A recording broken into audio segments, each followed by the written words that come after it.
Talking to the president's ambassador to New Zealand a little later in the program. For more on this now, though, let's bring in Steve Rogers, a former member of the FBI Joint Terror Task Force here. Steve, horrific tragedy. We've been through this too many times all around the world. Let's talk first about the fear of copycats. People here in the United States, elsewhere in the world, looking at this and trying to take advantage of it.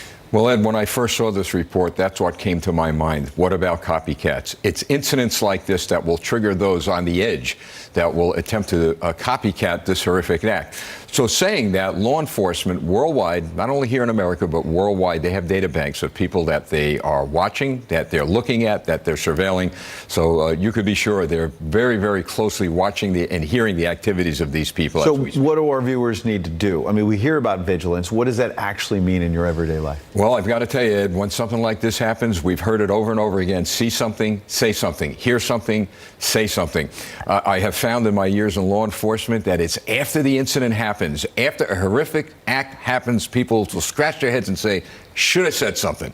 I saw something at my neighbor's house. I heard something, saw something on the internet. So people need to be vigilant, very vigilant, and make that call. And you told me before the show that as a law enforcement officer, a lot of times it's the smallest piece of information. Someone said, it didn't really make sense, but I overheard this one thing. I didn't think it's a big deal, but it turns out to be a big deal. Well, that's right, Ed. I've experienced where people would give us a treasure chest of information, and then somebody would say, you know what, I don't think this means very much, but this is what I saw or heard. And that's the information that leads you to solving the crime. Talk about social media, because it obviously can be a very important law enforcement tool. Now you try to get a profile of the killer, in this case, what they've tweeted, what they've put on Facebook and other platforms. But on the other hand, their ability, these killers, to use social media to make it more horrific, to be trying to broadcast it live, frighten more people, maybe, spark more copycats. Talk about social media and all that. Well, social media, it has its pros and cons. In this case, it has a pro and a con. A con being that they tried to spread a lot of terror, allowing people to watch this live. But at the same time, what more evidence do you need? They handed the police everything they needed to prosecute them. So the police will build a profile, and they will take this streaming and use it as evidence against them. It's so damning. These people are better off pleading guilty and going away for the rest of their lives. Last thing, when you served on the FBI Terror Task Force, I would assume that New Zealand wasn't one of the countries that would be at the top of the target list, top of the list that you're working with, because we've got some numbers I want to put on the screen. In terms of gun violence deaths, in 2018, there were 11. Friday, obviously, 49. This is not a country that experiences this normally. Ed, a very good point that you bring up. There are priorities set based on actionable, credible intelligence, and a lot of that intelligence is focused in on large cities and countries where there's a lot of problems going on. Who would think? New Zealand. But saying that, it tells us it could happen anytime, any place, in any country. Yeah, Steve, I said the last thing, but I wanted to follow up on what you said there. This is a time when people are wondering, about aviation.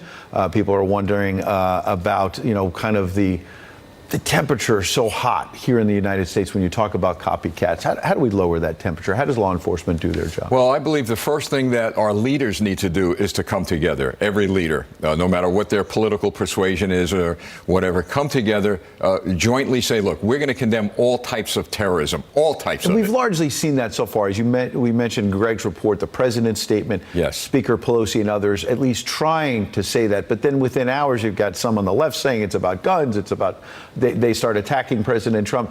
And I've been getting texts all morning from people saying they're tired of that nonsense. Like, let law enforcement do their job. Yes, they are. To attack the president is ridiculous, and these things going, they can't politicize this. But let me add this. You know who will take care of the politicization of this? People in their neighborhoods, the community policing officers, the pastors, whatever religious affiliation people with. They need to come together on a local level and then let it rise up to It's certainly frightening. Whether it's a mosque, it's a church, we've seen it in the United States. Houses of worship now have become targets, and it's obviously frightening. We appreciate your insights today. Try to walk people through and understand it. You're welcome, Ed. Thank you, Steve.